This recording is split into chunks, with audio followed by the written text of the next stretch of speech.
பாரதி ஏன் இவ்வளோ டென்ஷனாக கிளம்பி போனாங்க? அவங்க முகம் நார்மலாகவே இல்லை.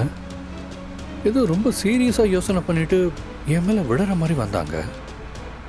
கண்டிப்பாக அவங்க ஏதோ ஒரு விஷயத்தை என்கிட்ட சொல்லாமல் மறைச்சிட்டு இருக்காங்க. என்னவா இருக்கும்? கல்யாண நாள் வர்றதுனால மித்ராவை பத்திரம் உண்மையை சொல்ல போகிறதா சொன்னாங்க. அது சம்மந்தமாக ஏதாவது விஷயமா இருக்குமோ? இந்த கல்யாணத்தை நிறுத்துறதுக்கு ஏதாவது ஒரு வழியை காட்டுன்னு கடவுள்கிட்ட வேண்டிட்டு இருந்த சமயத்துல சந்தோஷ் கடவுள் மாதிரி கால் பண்ணிருக்காரு.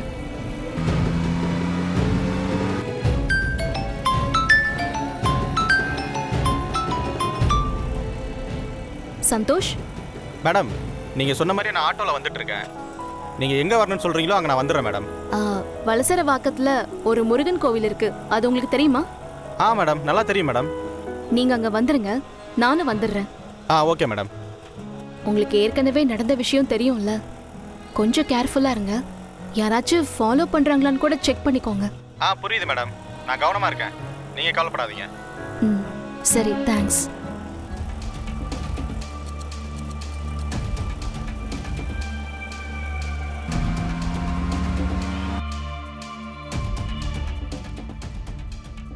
நாம நினைச்ச விஷயம் கண்டிப்பா நடந்தே ஆகணும். மேடம், நீங்க டென்ஷன் ஆகாதீங்க. எப்படி முடியும்? இத்தனை வருஷமா நம்ம பார்த்து ஒவ்வொன்னா பண்ணிக்கிட்டு இருக்கோம். ஆனா எல்லாமே நம்ம கையை விட்டு போயிடும் போல. எனக்கு நடக்கிறதெல்லாம் பார்த்தா அந்த பாரதியை என் கையால கொல்லணும் போல இருக்கு. எப்படியோ ஒவ்வொரு வாட்டி அவன் நம்ம பண்ற பிளான்ல இருந்து எஸ்கேப் ஆயிட்டே இருக்கான். பாத்துக்கலாம் மேடம், நம்ம பசங்க தான் போயிருக்காங்கல்ல.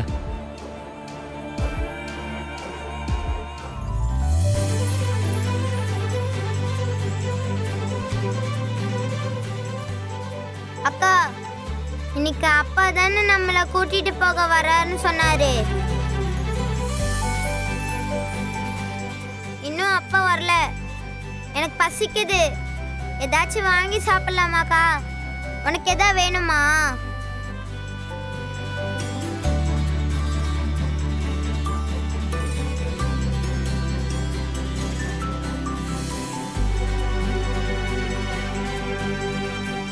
ஜாலியா இருக்குக்கா, நீ வேணா ஒத்திச்சு பாரு.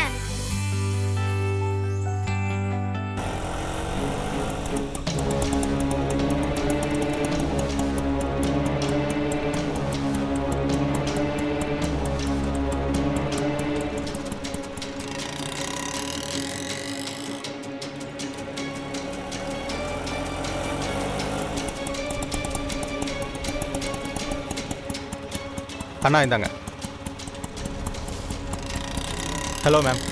சந்தோஷ், லேப்டாப்பை நீங்க செக் பண்ணி பாத்தீங்களா? எல்லாமே ஒர்க் ஆகுதா? மேடம், நான் கூட இந்த அளவுக்கு லேப்டாப்பை சரி பண்ண முடியும்னே நினைக்கல. பட் ட்ரை பண்ணதில் நல்ல விஷயம் ஆயிடுச்சு. அதே மாதிரி அதுக்குள்ளே இருக்கிற எந்த ஃபைலுமே டெலீட் ஆகலை. நீங்களே செக் பண்ணி பார்த்துருங்களேன்.